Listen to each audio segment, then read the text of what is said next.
नमस्कार सभी साथियों का वेदांत क्लासेज के इस डिजिटल प्लेटफॉर्म पर हार्दिक स्वागत व अभिनंदन।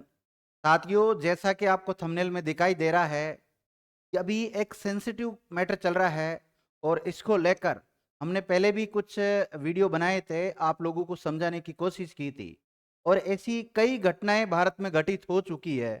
तो अगर हम कुछ जानकारी दे रहे हैं तो ये सही जानकारी होती है, क्योंकि हम एक पुलिस विभाग से जुड़े हुए व्यक्ति हैं, पुलिस के कानून को हम जानते हैं, हमने अच्छी तरह कानून पढ़ा है। तो मैं आपको जो गाइड करना चाह रहा हूँ, आप समझने की कोशिश करो उस चीज़। मैं कोई गलत बातें नहीं, आपको गलत राह पर नहीं ले जाना चाहता, बल्कि आपको एक सही मार्ग दिखाना चाहता हूँ। अभी हाल ही में ऐसी खबर प्रसारित हुई है, ये कल की खबर है, आपने देखा होगा। ये एक शिक्षक थे, पहलगाम हमला जो हुआ है, उस पे विवादित टिप्पणी इनके द्वारा की गई थी, तो इन शिक्षक को सस्पेंड कर दिया गया है। मतलब आप एक सरकारी सेवा में हैं और भड़काऊ किसी भी प्रकार की ऐसी टिप्पणी करते हैं जिससे हमारे देश की अखंडता को किसी भी प्रकार का नुकसान पहुंचने की संभावना होती है, तो उस पर सरकार आपके खिलाफ एक्शन ले सकती है। और देखिएगा, यहाँ पर पुलिस ने इसको गिरफ्तार भी कर लिया है। एक शिक्षक थे, कांके गुड़ामलानी के आमलियाला में कार्यरत था शिक्षक, और गडरा रोड किया इसका मुख्यालय। सस्पेंड करने के बाद में ये न्यूज में जो भास्कर की न्यूज है उसके अनुसार मैं आपको बता रहा हूँ।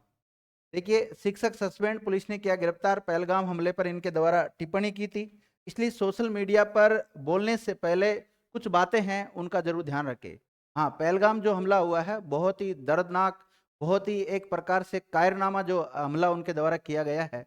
हमारे काफी भारतीय उसमें मारे गए हैं, उनके लिए हमें बहुत ज्यादा दुख है। लेकिन अब हमारे का अगर कोई भारतीय कोई मारा जाता है, कोई टेररिस्ट अगर मार देता है, तो हमारा खून खोल जाता है और अगले को ऐसा लगता है कि हम भी उनको ईंट का जवाब पत्थर से दें। लेकिन ये जो मामला है, आतंकवादी का तो मामला है ही है, साथ ही में अब इंटरनेशनल मामला बनता जा रहा है, क्योंकि इसको राजनीतिक टूल दे दिया गया है। आज पाकिस्तान का सीधा सीधा, पाकिस्तान के ऊपर हम सीधा सीधा आरोप लगा रहे हैं। तो कहीं अपनी को टीका टिप्पणी की वजह से, क्योंकि सोशल मीडिया जो प्लेटफॉर्म है वो पूरी दुनिया में जाता है, ये डाटा पूरी दुनिया में जा रहा है, तो फिर उन लोगों को भी तो पता है, वहाँ की भी न्यूज एजेंसीज है, वहाँ की खुफिया एजेंसी है, वो सारा पता कर रही है कि इंडिया में क्या चल रहा है। तो आतंकवादियों का एक मुख्य उद्देश्य ये भी तो होता है कि कैसे भी करके भारतीय आपस में लड़ने लग जाए। तो हमारे, क्योंकि भारत में बहुत सारी राजनीतिक पार्टियां हैं जो कि अपनी खुद की रोटी सेकने के चक्कर में हमें इस प्रकार से मतलब गलत रास्ते पे लेके चल जाती है। बाकी आप खुद समझदार है, हम सब हिंदू है, और उसके अलावा जो मुस्लिम जो इंडिया में रहते हैं, तो क्या उनका कोई अगर हाथ है तो उनके खिलाफ कार्रवाई होगी, अगर किसी हिंदू का हाथ है तो हिंदू के भी खिलाफ कार्रवाई होगी। लेकिन ऐसा थोड़ी कि मुसलमान अगर वहां पर रह रहे हैं पाकिस्तान में तो भारतीय मुसलमान उसमें शामिल है, ऐसा नहीं है। कई भारतीय मुसलमानों ने खुलकर इस बात का विरोध किया है, इस बात पर सामने आए हैं वो कि अगर कोई भी आतंकवादी किसी भी जाति धर्म का है तो उसके खिलाफ कड़ी से कड़ी कार्रवाई की जाए, चाहे वो कट्टर मुसलमान है, लेकिन उन्होंने फिर भी ऐसी टिप्पणी की है। तो मेरा कहने का मतलब यह है कि कोई भी व्यक्ति कोई ऐसी टिप्पणी ना करे ताकि आप किसी दंडनीय अपराध में फंस जाए। मैं अजमेर में निवास करता हूं और अजमेर के जो एसपी कार्यालय है उसकी तरफ से भी एक नोटिफिकेशन जारी किया गया है कि अजमेर पुलिस ने क्या किया है। अजमेर पुलिस के द्वारा सोशल मीडिया के सभी प्लेटफॉर्म पर सतर्क निगरानी रखी जा रही है, और देश की एकता व अखंडता को ठेस पहुंचाने वाला अगर कोई भी सोशल मीडिया प्लेटफॉर्म पर अगर इस टाइप का शेयर करता है, या कोई मोबाइल का स्टेटस लगाता है, या अन्य जो भी सोशल मीडिया प्लेटफॉर्म है उन पे इस प्रकार की टिप्पणी करता है, तो उसके खिलाफ कानूनी कार्रवाई की जाएगी, उसको दंडनीय अपराध माना जाएगा। और सामाजिक सौहार्द बिगाड़ने वाली भी अगर कोई टिप्पणी करता है तो उसे भी अपराध माना जाएगा। सोशल मीडिया पर अफवाहें अगर फैलाने का कोई काम करेगा तो उसके खिलाफ भी कानूनी कार्रवाई की जाएगी, और कोई अगर भड़काऊ पोस्ट करता है तो उसके खिलाफ भी कानूनी कार्रवाई की जाएगी। ऐसा करने वालों के विरुद्ध कड़ी कानूनी कार्रवाई की जाएगी, स्पष्ट लिखा रखा है यहाँ पर। तो ये केवल अजमेर पुलिस के द्वारा ही ऐसा जो आम सूचना, आम लोगों को जो सूचना दी गई है, ये केवल अजमेर पुलिस के द्वारा नहीं, बल्कि कंप्लीट राजस्थान पुलिस और अन्य स्टेट जो पुलिस है उनके द्वारा, या जो अन्य जो भी हमारी डिफेंस है उनके द्वारा ऐसी सूचनाएं जारी कर दी गई है। हमारा जो मंत्रालय केंद्र सरकार का, उसकी तरफ से भी ऐसे नोटिफिकेशंस आ चुके हैं।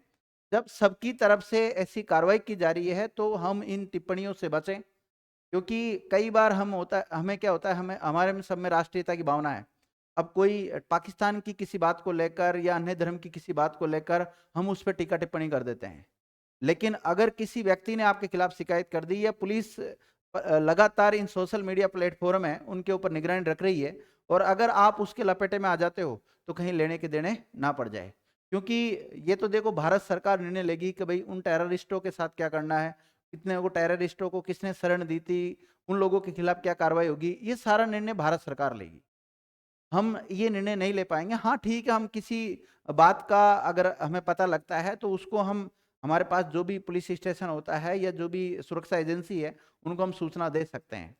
लेकिन हम खुद डायरेक्ट अगर इस प्रकार के आपस में लड़ने लगेंगे तो फिर ये तो गलत हो जाएगा। आज भारत में ये देखा जा रहा है कि सभी जाति धर्म या फिर अन्य जो भी प्लेटफॉर्म है उन पर आपस में ये कटाक्ष चल रही है।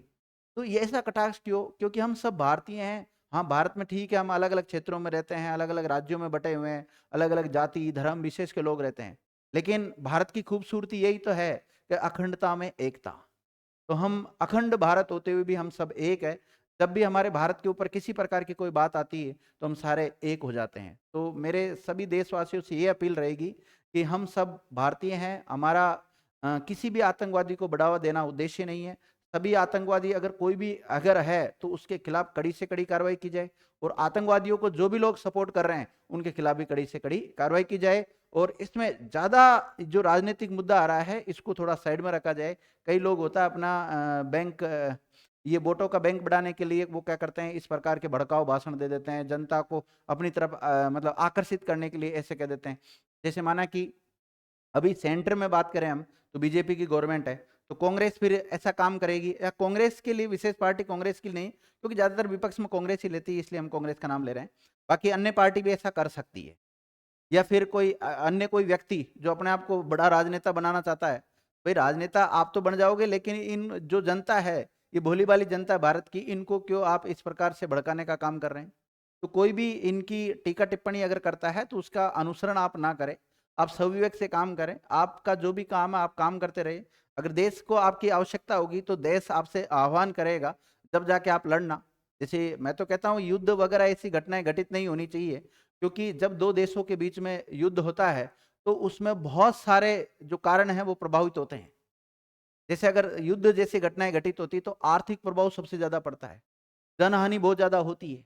ठीक है, जैसे आज भारत एक विकासशील देश है, आगामी समय में विकसित देश बन जाएगा, तो भारत जीवन में ही कभी ये मान लेना विकसित देश नहीं बन पाएगा। तो आस पड़ोस के जो भी हमारे देश है या जो हमारे शत्रु देश है वो तो यही चाहेंगे ना कि भारत कभी आगे ना बढ़े। ठीक है, ऐसी जो गतिविधियां है, ऐसा नहीं है कि पहली बार ऐसी गतिविधियां हुई है, इससे पहले भी कई बार ऐसी गतिविधियां हो चुकी है। लेकिन ऐसी घटनाएं दोबारा ना हो, या जो हो गई उनको सजा मिलनी चाहिए कड़ी से कड़ी, ऐसा प्रावधान करना चाहिए। और भारत की पकड़ इतनी कमजोर नहीं है, विश्व में अगर आप देखोगे तो कई देश भारत के साथ है।